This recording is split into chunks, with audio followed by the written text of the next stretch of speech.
Good morning, wrestling fans, and welcome to PWR Today. Hey, it's Wednesday morning. It's February 2nd. I believe this is what they call Groundhog Day, Matthew Thomas. Yes, and has Phil seen his shadow? Well, I tell you what, I had my groundhog pop out real early this morning, but unfortunately, we're still going to get a lot more winter. You've got a pet groundhog. I pet my groundhog all day long. Well, that's outstanding. I didn't realize they were domesticated animals, but more power to you. It's kind of a wild animal. I mean, it is what it is. But hey, it's the man to call Meathead. It's Matthew Thomas. That all just came out of nowhere, just like my pet groundhog. Yeah. But Matthew, who's our sponsor this morning? Collar and Elbow brand apparel, available exclusively at collarandelbowbrand.com. Peruse their fine selection at their website. You know, you can do it. You can look at it. If you got a regular desktop computer, you can look at it on your desktop. If you got a laptop that sits on your lap, you can look at it on your laptop. You can look at it on your phone, not a rotary phone, but like a smartphone, one of those things. You got one of them iPads or tablets or whatever they call them, book things. You can look at it on that. If you've got web TV, you can look at it on your web TV. I used to rock web TV in 99. collarandelbowbrand.com. Promo code Linda K saves you 10% off. Get stocked up today. I used to rock me a web TV subscription in 1999. You know, we tried to get it, but then we were notified that our area in the sticks, so to speak, was not serviceable by web TV. So quite disappointed there. Now, did web TV, did you have like a legitimate browser? Did you have the full internet, or was it more of like a late 90s app type of thing? No, it was a full browser. Okay. I could type in www.wwf.com or wcw.com. I could listen to Riho audio player on there and, listen to, whatever WCW Live was going off that time. Yeah, dude, I had it all. I think web TV vastly underrated, it sounds like. It was ahead of its time, and then it got very quickly passed. Yeah. It was the trailer park version of the computer and the internet. You know, I mean, it had its space and its time. It sounds like. Yeah, it's you want to talk about old tech results. That's definitely what it was. Web TV. So RIP to web TV. But Matthew, let's talk about Riho from AEW. She's going to be out 3 months. She broke her collarbone. Oh my goodness! Now, was this a specific match? Do we know, or was this? Can we pinpoint exactly when this happened? Injury happened during the match where Riho challenged Britt Baker for the AEW Women's Championship last month at the Battle of the Belts special on TNT. Nobody can actually say exactly the spots, but it happened during her match with Baker. I got you. And about a 3-month turnaround, it sounds like. So yeah, well, if you're an NFL quarterback, that's also something that they're looking at. So that happened to our quarterback here. And not Denver's quarterback, not Denver's next year quarterback either. Yeah, very, very good preemptive. You did a good job there because I was going in. Good grief! I'm just getting so tired of hearing it already, and it's going to go on for the next 6 months. It's just obnoxious. So, all right, let's talk the Rumble real quick. I want to hear your thoughts and your opinions on the Rumble from last Saturday. We got to hear from Linda K. We heard from myself. Matthew, I'm going to lead you with the PWR fantasy draft results. Oh, yes, let's talk about that. Then I'll let you talk about the Rumble. According to the accounting firm of Dewey, Cheatham and Howe, the man they call Meathead, Matthew Thomas and Linda Kay, their respective teams, Meathead still leads by a whopping 500 points because we cheat him and Howe. I'm just kidding. Yeah, you better walk that back. In first place, Team Nelson Mandela, 3,440 points. Yes. Second place, the man they call Meathead with the team they call Meatheads at 3,075. And Team Long Time in third place at 2,865. Matthew Thomas had a title win and a Rumble win. Now, after the Rumble went off the air, the roster's locked. There will be no drops or ads, regardless of injury or shenanigans or what have you. The rosters we have are locked until the completion of this season. After the Rumble match ended, but before the pay-per-view ended proper, the man they call Meathead made 2 changes, which also dropped him down 50 more points. He has picked up the Street Profits, and he has also picked up Rumble winner from the women's side, Ronda Rousey. Interesting. We'll see how this strategy plays. Granted, I don't get the 100 points for winning the Rumble, but I'm getting a title win at WrestleMania. You know what? And the idea did occur to me prior to the Rumble. And if anybody got dropped, it most likely would have been Sheamus. And Sheamus was a Nelson Mandela original. I drafted him on draft day. He's not left my side. And I said, you know what? I am going to show him the dedication that he has showed me. And I'm going to stick with my good old pal Sheamus. And I did, man. My roster's locked. And, yep, no moves were needed, man. Thanks largely to the prowess of one Matthew Thomas on draft day 2021. Let's talk the rosters that are officially locked until the end. Let's start with the leading Matthew Thomas and Team Nelson Mandela. He has Roman Reigns, Bobby Lashley, RK Bro. He also has Styles and Omos, Rhea Ripley, Brock Lesnar, Sheamus, Big E, Edge, and Becky Lynch. That's a lot of championship belts there. I don't see you able to win any more belts. I see you losing a lot of belts. Well, the only option there is potentially one of my guys beats another one of my guys for a belt. Correct. That happened. Yes, and I still come out on the upside there. So, yeah, no, you're right. I mean, they peaked early, but my goodness, my number one draft pick, Roman Reigns, he held that belt the day that I picked him up, and my goodness, he's still got it, man. A lot of longevity there. Yep. Let's talk about the team they call Linda Kay's team long time. She has, excuse me, The Miz, Britt Baker, AEW talent, Bianca Belair, MJF, AEW talent, the Usos, The New Day, which is Kofi and Xavier, Damian Priest, Chris Jericho, an AEW talent. Before the pay-per-view, she picked up Rey Mysterio and another AEW talent by the name of CM Punk. It'll be interesting to see where we're at with this upcoming AEW pay-per-view because she's playing the long time game and trying to get double the points. She does have the heaviest AEW roster of all of us, and it'll be interesting to see where things line up. And I will say, that's one thing that's made it much more difficult with the AEW talent in this is, you've double got points at a pay-per-view. Yeah, and it's just AEW is interesting because you've got, a smaller amount of pay-per-views, and it's harder to predict where things are going to be come pay-per-view time. I mean, you've got your mainstays, like everybody you mentioned there sounds like they're in ripe contention for any AEW pay-per-view. Yep. But then we talk about tonight, we're getting Punk and MJF on free TV because you've got to give some. I know it's scheduled.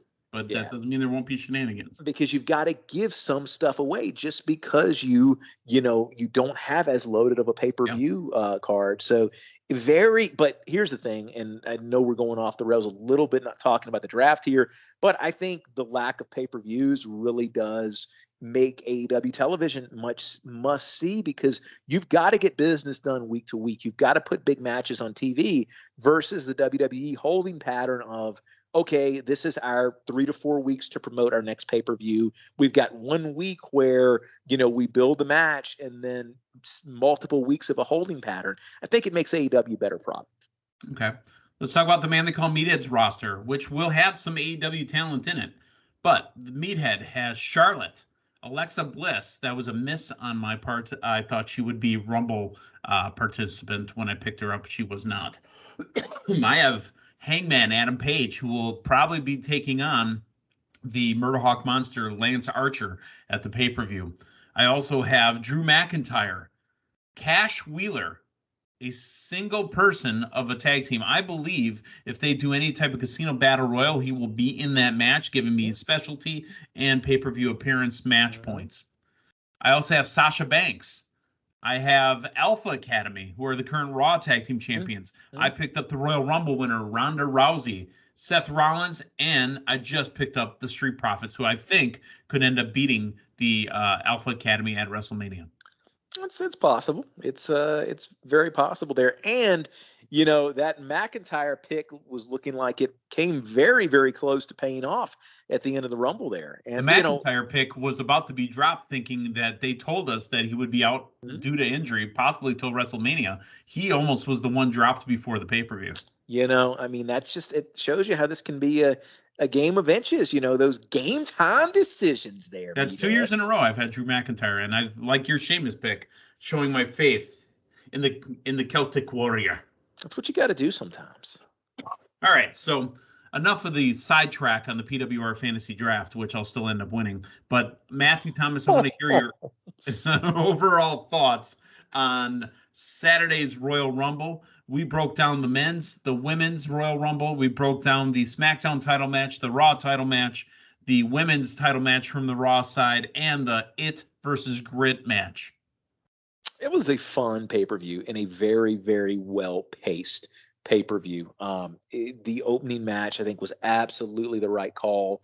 Reigns and Rollins to open up that show. And did you love the Sierra Hotel India Echo Lima Delta entrance? That was fun. I thought it was I thought it was a nice throwback and a really good way to get that crowd engaged. Starting with having him come through the crowd, kind of like one of his old former Shield brothers who tends to kind of come through the crowd now and throws water bottles and kicks some stuff. We'll get there. So no, it was a really, really nice way to start the show. And overall, really, really solid match. Good call them putting this on first, though. You try to typically avoid DQ finishes on pay-per-views, and that's what we had here. Now, it didn't upset me one bit because Team Nelson Mandela member Roman Reigns retained his title, even though he did not get the victory in the match. But I thought they told a really, really solid story there. Women's Rumble match, Rousey, that cat was kind of let out of the bag last week. I think a lot of people were potentially expecting that. It was fun. I had my hopes up that Mickie James would last a little bit longer. I think she had a respectable showing, but that was really, really a direction I was hoping that they might potentially dare to go. You got business done the rest of the night. One sleeper match that outside of the opening title match, I think might have been match of the night for me, was actually Becky Lynch and Doudrop. I thought Doudrop showed out. She showed up and showed out. Really, really solid match there, and it's something we don't get enough of in WWE. We actually had an example that we'll probably get to last night on NXT with one of the women's matches, but especially in the women's matches, because of everybody roughly being a very similar body type, you don't have enough of, this smaller person wrestling against this bigger person. Mm-hmm. And we got it in that match with Becky Lynch and Doudrop, which was a really, really nice, solid match that I think. You like the contrast of it? Yeah, that really delivered there. Really excited to see Bobby Lashley beat Brock Lesnar for the WWE title. Well, Bobby Lashley was awarded the belt. There was a little bit of other stuff involved there. Yeah. I still want to see Brock and Bobby, just a straight up match with no shenanigans, no outside interference. That was the only letdown there. As much as I like the outcome, it was a piece to get us to another piece. It was not the quintessential Leslie Lesnar, yes. Lashley Lesnar match that I personally would like to get down the line. But it served the purpose, and it got the belt off of Brock and on Bobby. Overall, the men's match, and Edge and Miz and It versus Grit, if that's what they're calling it these days, that was a good buffer between our title match and our Rumble, and it was fun. It was good to see Edge and Beth wrestle as a team. The men's match, I think this year, it seemed to be missing a little bit of a surprise factor. All the for surprises me. were in the women's. Yeah, and almost all the surprises in the women's were announced ahead of time. So except for Ivory. Yeah, Hello, Ivory. You really didn't have that big moment. Overall, though, I think it was a well booked Rumble, and I think they did a good job, telling several stories there. But if there was a negative aspect of it, it really highlighted a lot of the people in the middle part of the roster that you really don't have engaged or involved storylines going for. You had a lot of your undercard that was just kind of there, and you had a lot of spots that were, okay, not your surprise throwback, not your, WWE legend, just a lot of people who were there that you really had no way, shape, or form that you could make a path that they would win this thing. And I think that was the lack in depth in roster. Maybe it's because they cut 100 people Yeah. in the last year. Yeah. And very interestingly enough, no surprise NXT talent. I think you throw a Zero. Ciampa in there or you throw a Breaker and you're like, okay, I can invest with this guy's push. I can invest what's going on here, and maybe that's a direction they're going to go. So really, after it was all said and done, Meathead, 30 people in that, you've got about 5 people or so that you could say, okay, they could legitimately walk away and win the Rumble. So as fun as it was, and as well booked, I think, as it was, it did highlight a lack of the depth there on that WWE roster. Specifically, when Barack came out, you looked at the ring and go, Drew McIntyre, that's it. That's all that's left. Yeah, I know Riddle, but Bad Bunny's not winning it. I mean, come on. And the thing of it is, Brock, as strong as he has been booked in the last decade, you have booked him at such a disproportionate level to anybody else. I mean, we've basically been conditioned that, you've got somebody like a McIntyre, or now like a Lashley, or maybe a Cena that can potentially, unseat him. Otherwise, you've just got him running over people. Yeah. Yep. All right. Well, that was Saturday's Rumble. Then we talked about PWR draft. We got Riho.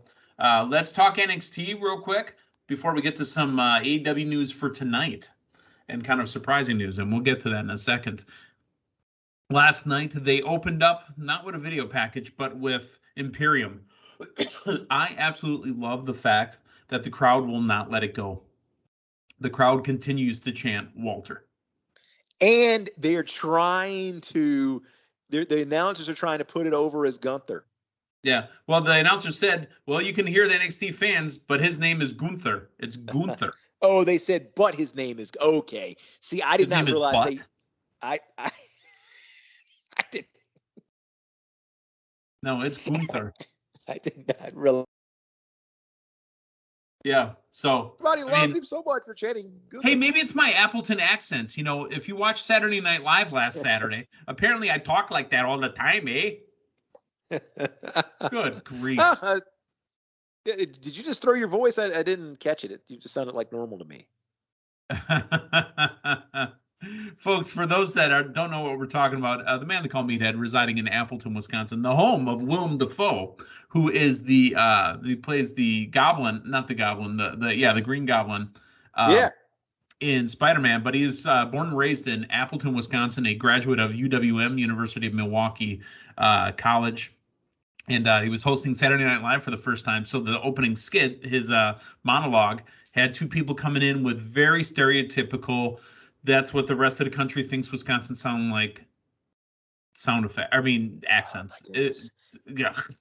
Also a very, very creepy William Dafoe role in The Lighthouse. Have you ever seen that, Meathead? No.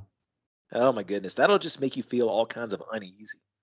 No, but the reference at the end, it goes, we'll go down to, and I forgot the name of the restaurant. Apparently it's a corner store. Apparently it was a big place down here in Appleton. And then we'll go drink from the bubbler. See that?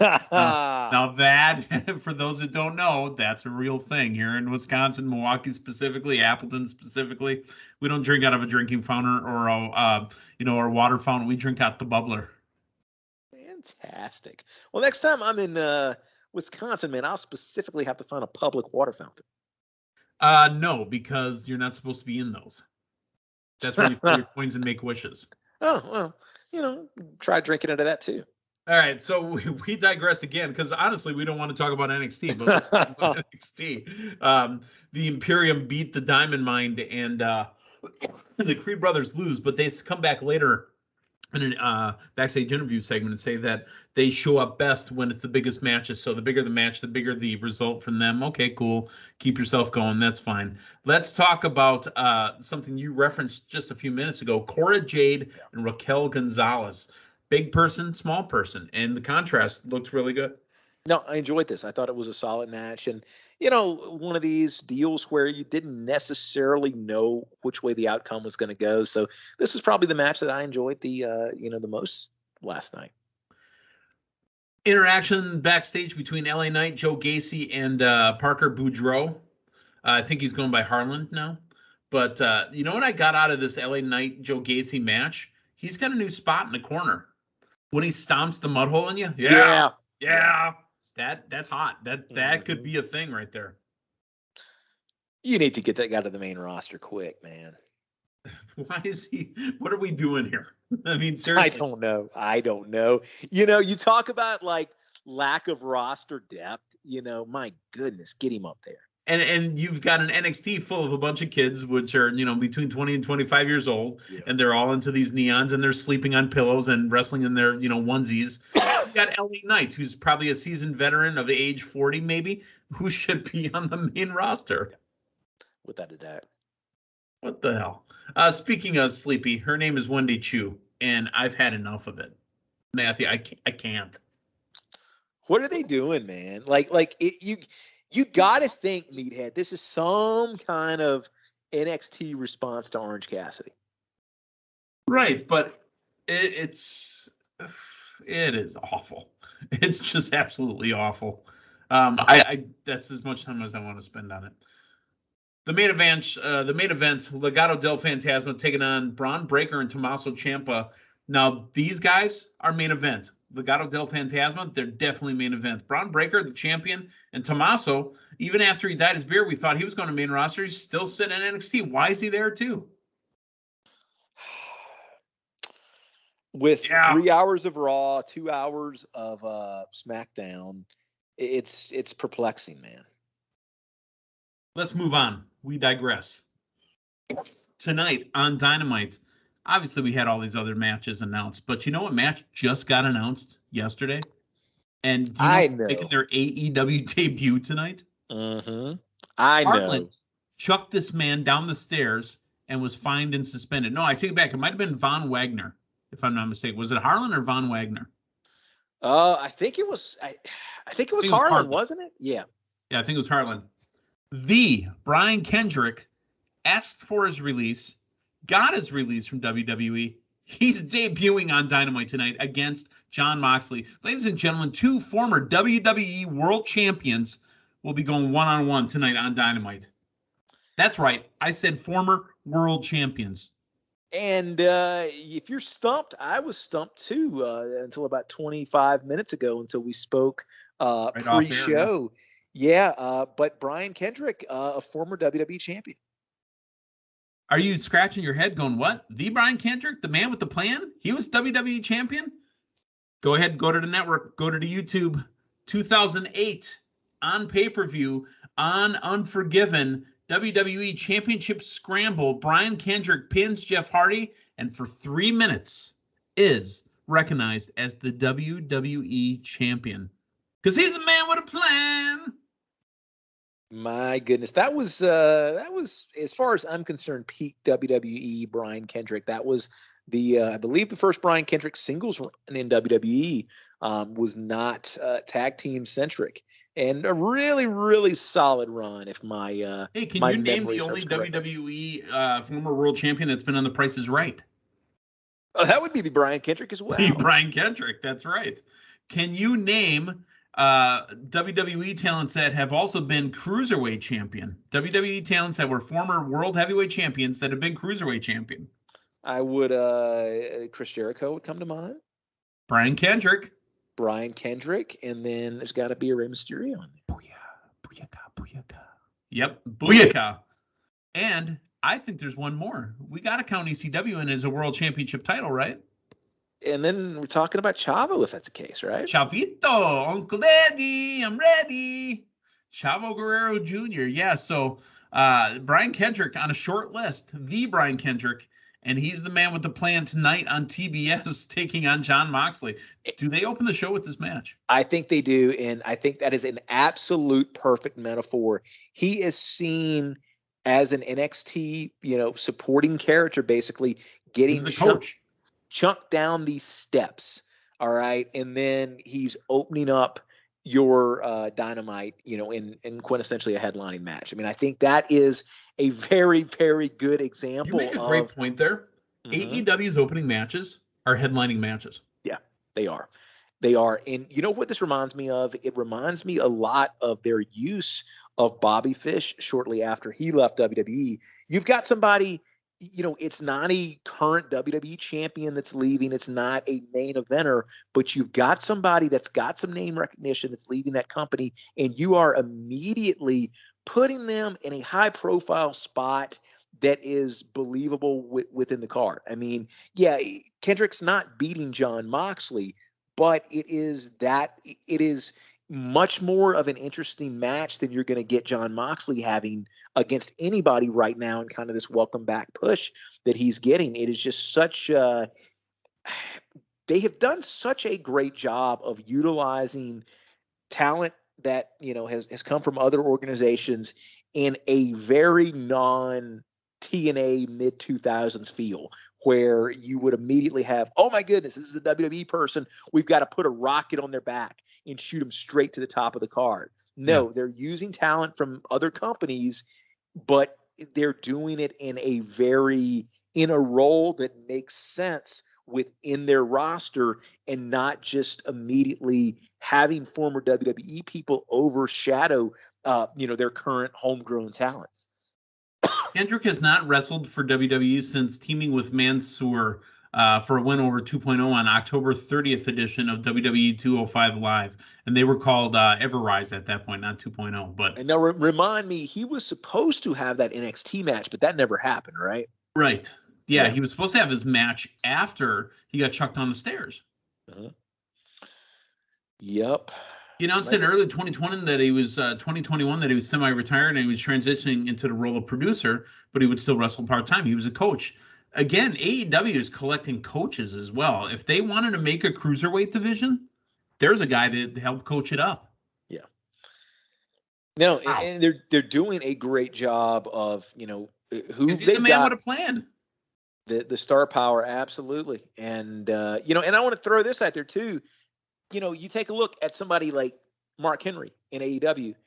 He's got his 2 minutes of his interview on Rampage that he does once a week. But guess what? He's got his signature tagline that everybody in the arena says.